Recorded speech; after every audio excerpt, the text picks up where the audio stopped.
demander à Monsieur le ministre Harouna Touré, ministre en charge de la communication et du numérique du Mali, de venir me rejoindre pour nous présenter, nous annoncer, nous faire une annonce importante sur le digital au Mali. Et en son et en image, vous avez la parole et je vous poserai quelques questions. C'est au pupitre, c'est là. Comme vous voulez. Si vous voulez pupitre, si vous voulez avec le micro, vous...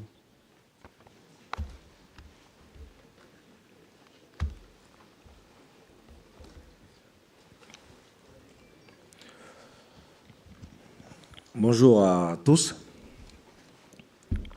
Qu'il me soit permis d'abord, avant tout propos, de remercier les organisateurs de cet événement assez important qui nous permettra d'échanger sur un sujet crucial de l'entrepreneuriat numérique en mettant en lumière, bien entendu, le dynamisme de nos écosystèmes africains avec ses partenaires.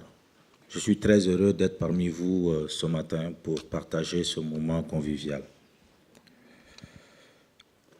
Alors, lors de cette première plénière, j'ai entendu avec beaucoup d'intérêt les panélistes et il ressort à chaque fois un problème d'accompagnement de nos startups. Raison pour laquelle nous venons vous présenter un projet phare que le gouvernement de la République du Mali a mis en place avec la Banque mondiale. Et ce projet intitulé Toubanisso Agribusiness Innovation Center va démarrer au mois de janvier prochain. Ce projet fait suite à un certain nombre d'initiatives majeures qui ont été prises par le gouvernement de la République du Mali pour accompagner de façon durable l'écosystème malien.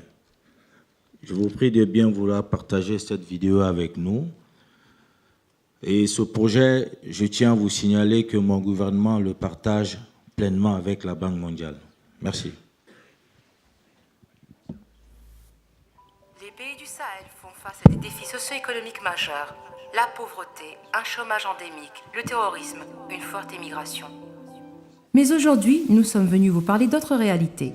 Pour favoriser l'émergence d'une nouvelle génération d'entrepreneurs répondant de manière innovante aux défis du Sahel, le groupe Banque mondiale développe au Mali le TEC, Tubanizo Agribusiness and Innovation Center, en collaboration avec le Centre de recherche agricole ICRISAT. Bâti sur 100 hectares à 10 km de Bamako, le TEC est le hub régional pour le développement et le financement de l'innovation dans le Sahel. Vous y trouverez des terres arables et une centaine d'installations comprenant 1000 bureaux équipés, salles de formation et de conférences, dortoirs, entrepôts, espaces de loisirs et un food court. Lieu d'incubation, le TEC accueille des centaines d'agri-entrepreneurs et d'innovateurs pour l'idéation, le prototypage et le démarrage de leur start-up. Un lieu d'inspiration où des conférences, séminaires et compétitions favorisent l'émergence et l'ouverture sur le monde. Un espace de co-création où l'Open Innovation permet la collaboration entre entreprises, start-up et artistes afin de résoudre des enjeux socio-économiques et environnementaux. Un lieu d'accélération où les meilleures opportunités commerciales, la prise de risque et l'innovation de rupture sont structurées et financées par un start-up studio. Entrepreneurs, venez réaliser votre potentiel en bénéficiant d'un accompagnement et d'un accès au financement. Partenaires, aidez-nous à remédier aux défaillances du marché. Investisseurs, partageons la prise de risque en associant les financements publics aux financements privés.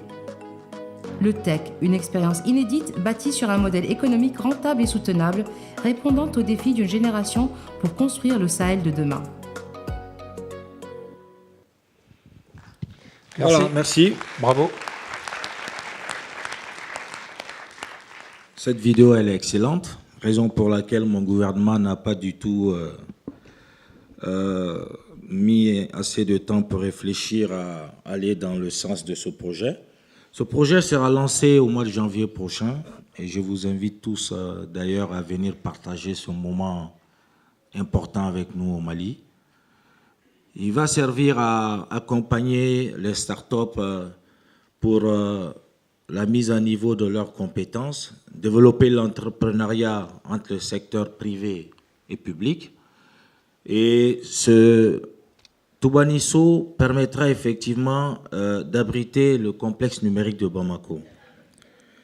La Banque mondiale avait lancé une première fois le premier programme XL Africa. Et l'année prochaine, la deuxième édition sera surtout axée sur les startups francophones et sera nommée l'Afrique Excel. Alors, ce programme, il va permettre effectivement de sélectionner un certain nombre de startups à forte croissance qui seront mises en contact avec des investisseurs pour pouvoir lever des fonds allant de 250 000 $ à 5 millions de dollars.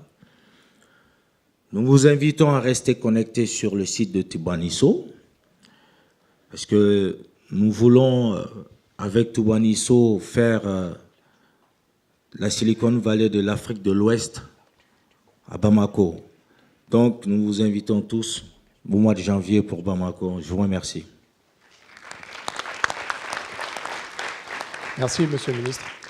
Si vous avez des questions... Avant de passer la parole, est-ce que vous pouvez nous en dire plus sur le projet numérique du gouvernement et en particulier revenir sur le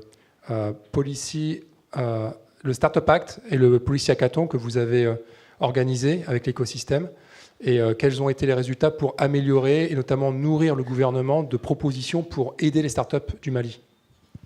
Bien, comme je le disais, nous avons constaté au Mali qu'il y a un véritable problème d'accompagnement et d'articulation entre la façon de faire de nos startups et le cadre législatif et réglementaire du gouvernement. La Banque mondiale a eu encore l'initiative au mois d'octobre passé, précisément le 30, d'organiser ce Policy Hackathon qui a regroupé un certain nombre de startups et d'incubateurs à Bamako. Cette session nous a permis de faire l'état des lieux, de concilier les différents modes opératoires des startups et des incubateurs avec les textes législatifs et réglementaires, mettre un cadre législatif en place pour pouvoir permettre, d'une part, de faire aujourd'hui des textes qui régissent les startups au Mali, il n'y en avait pas, faire des textes qui vont vers la levée des fonds pour l'accompagnement durable de ces startups et enfin, permettre à ces startups maliennes d'accéder au financement disponible parce que les startups ne savaient pas à quelle porte taper.